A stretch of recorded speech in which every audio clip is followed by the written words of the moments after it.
in courts. The moment we introduced a clause of the office of the ombudsman to oversight the judiciary, we lost it at that moment.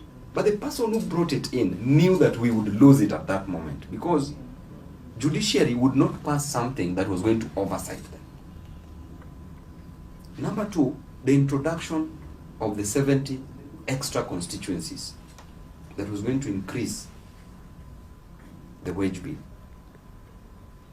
The introduction of those constituencies was not well designed. They were supposed to be done purely by IEBC, but we brought it in the document. But you see, when we were passing the BBI in various counties, we passed BBI in so many counties. Over 40 counties passed BBI. Then the National Assembly passed BBI. Then Senate passed BBI. Then the problem started in the courts. Why? Because the wings of the courts were to be clipped.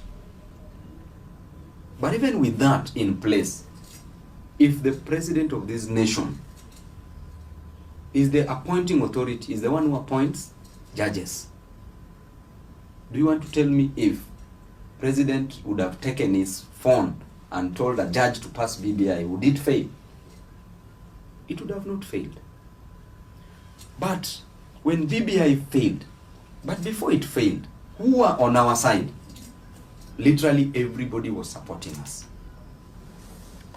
Every other big political party and a small political party in this nation were all supporting BBI, and they signed. But the moment BBI failed, we started experiencing mass exodus from our side. That is the time our speaker, Wetangula, left. That is the time Honorable Honorable Musalia Mudavadi left. That is the time the Speaker of the National Assembly, within that period, left. When I saw the Speaker of the National Assembly leaving, Speaker Justin Muturi, I knew there was a problem, because Speaker was Uhuru's best friend. Best friend, that I know. But the moment he left, I knew that there's a problem.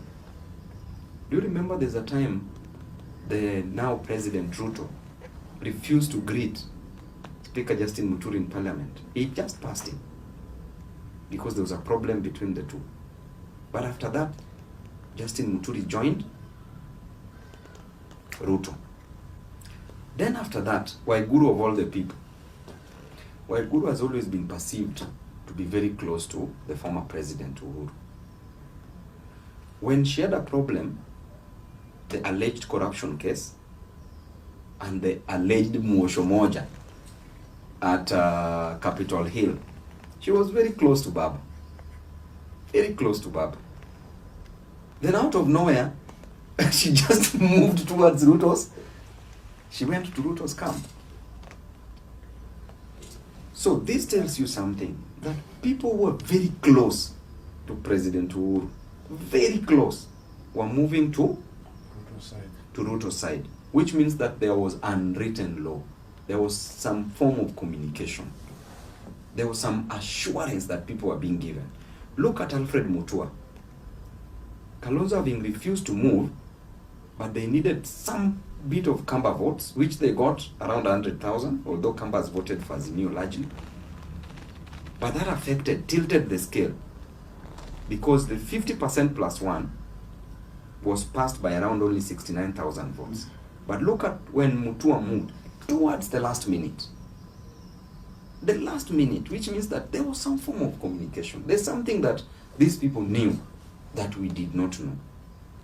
And today I'm speaking about this.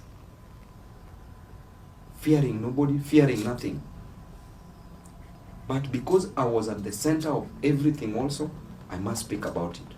For me to be free and for my mind to be free and for Kenyans to know what I'm thinking. But it requires a sharp brain, a very sharp brain and intellectual to know that there was a game going on.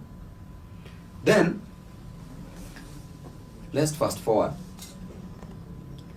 There was the purported fight between the former president and the current president, Ruto. Then the fight started escalating towards elections. And it was even very nasty, to a point where the Ruto was telling Uhuru, do not kill my children. Where was that imported from? Was it necessary? But these statements were mere statements of puff.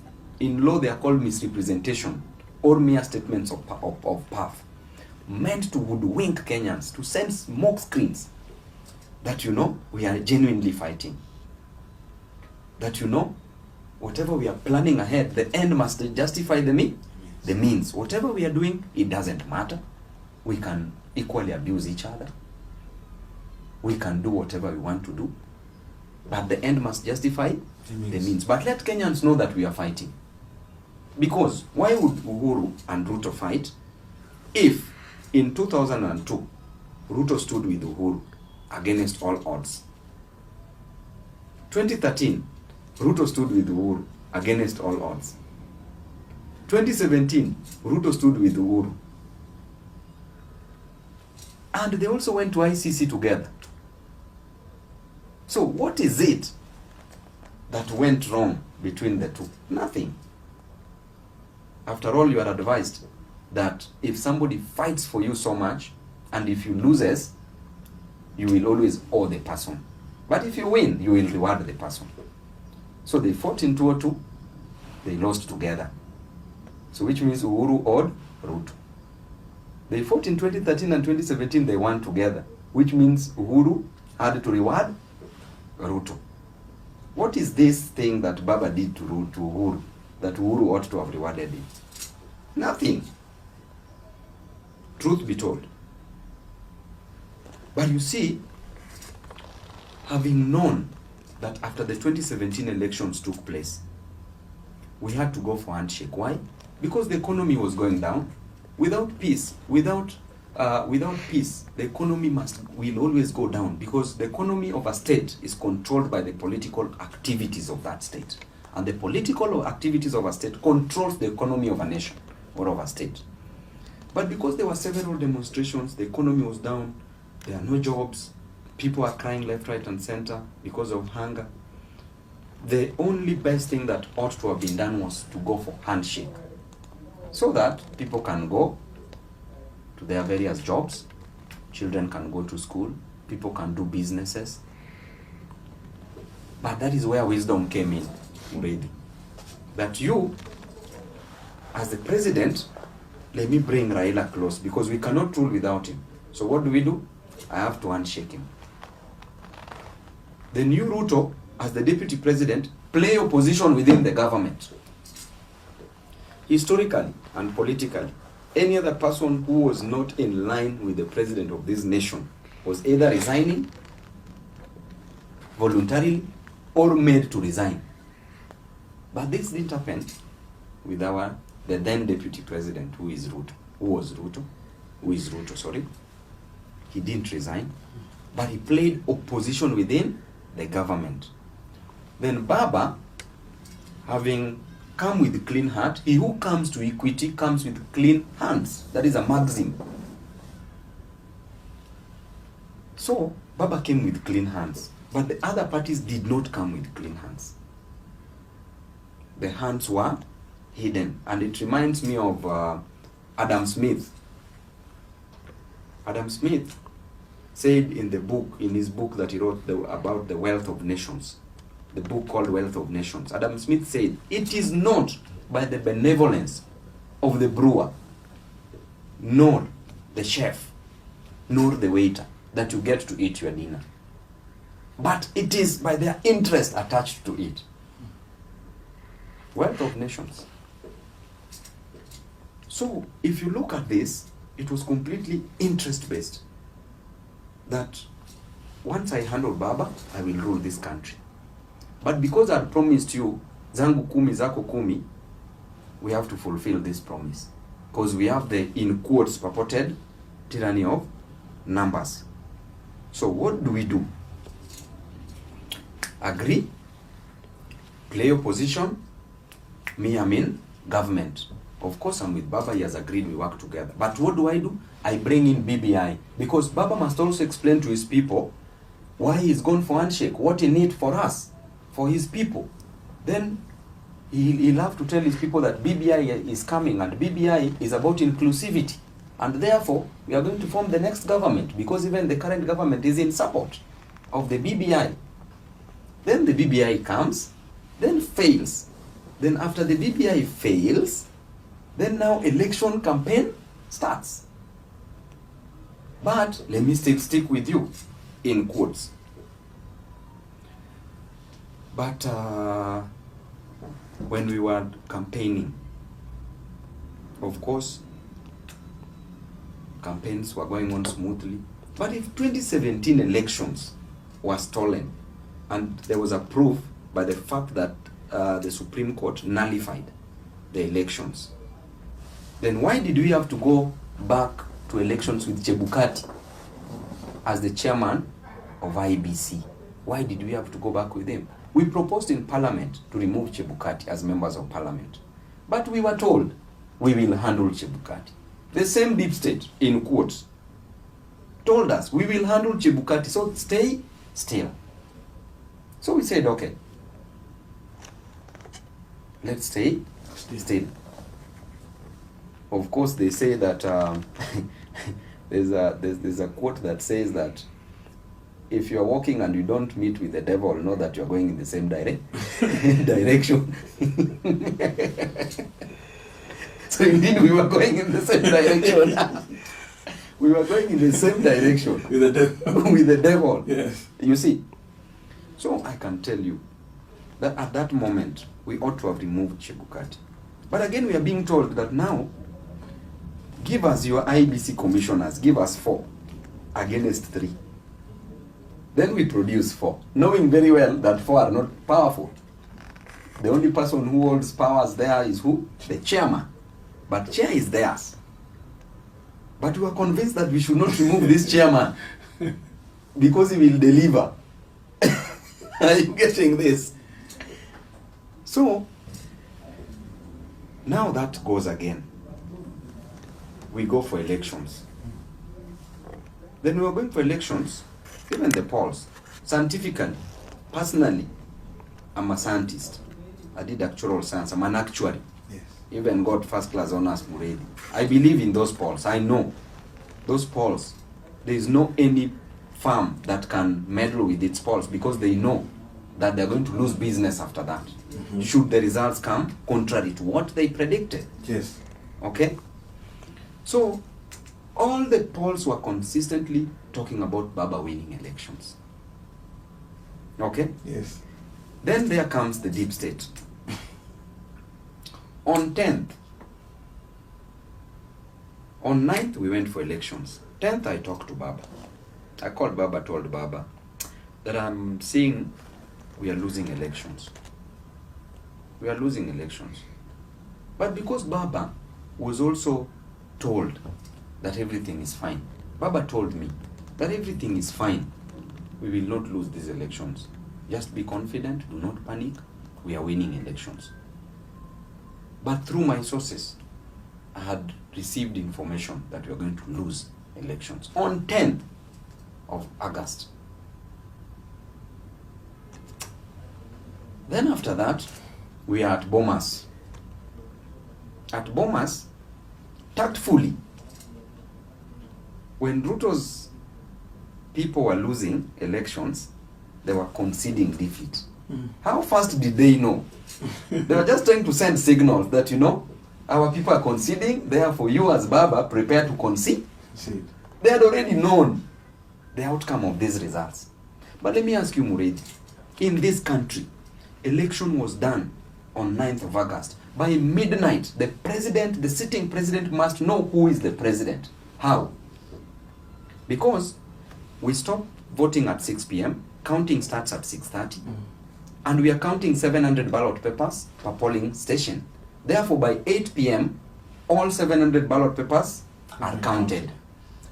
And in every polling station, every polling center, first of all, every polling station, there's a policeman, belongs to the government.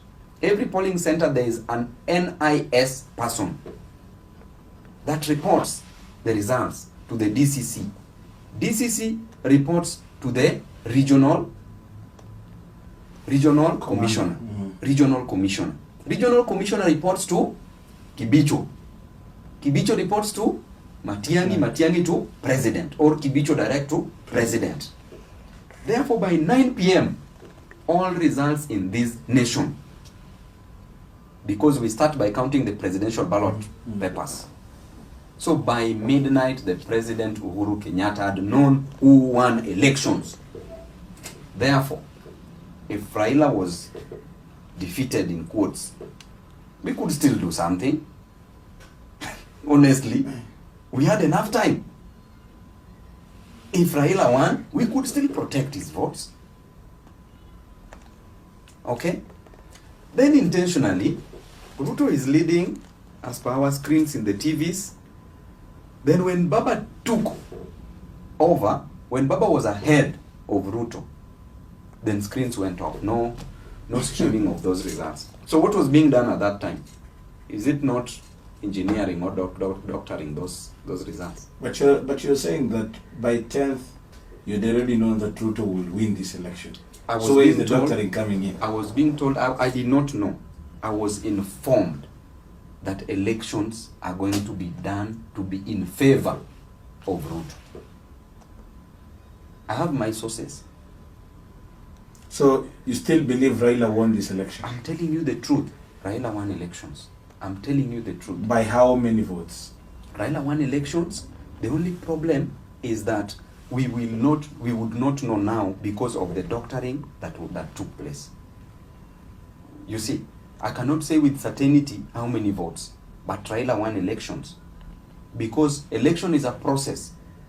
It is a process, both the qualitative and the quantitative. Now, at the time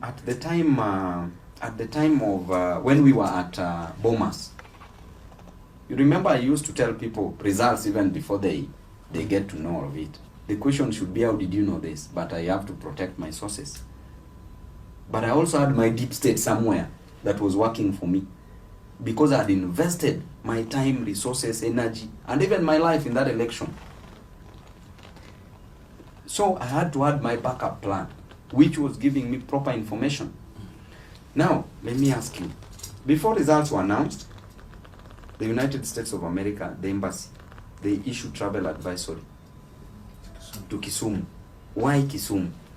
They already knew what the results were going to be.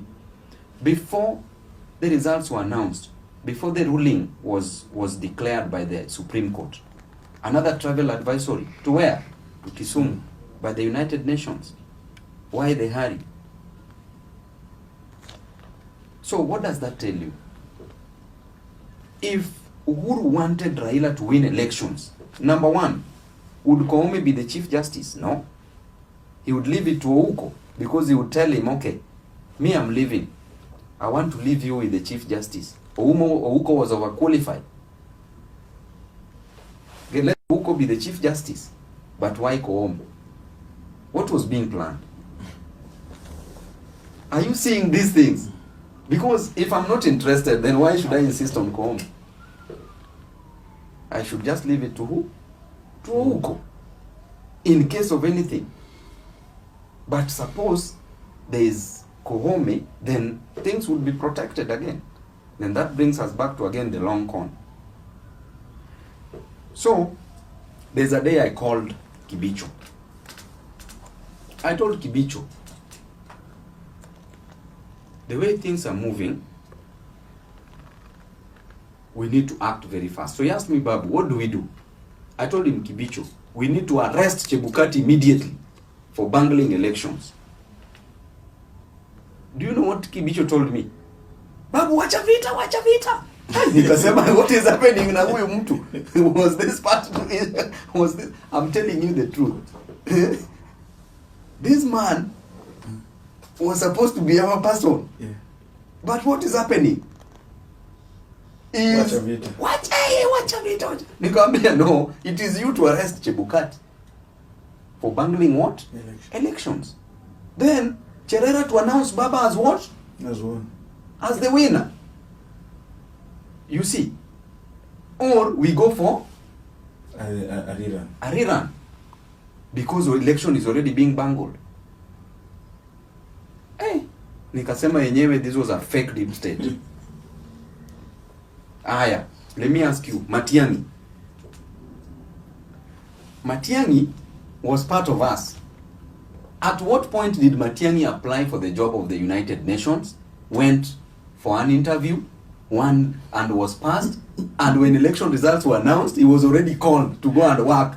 How did he know we are going to lose election?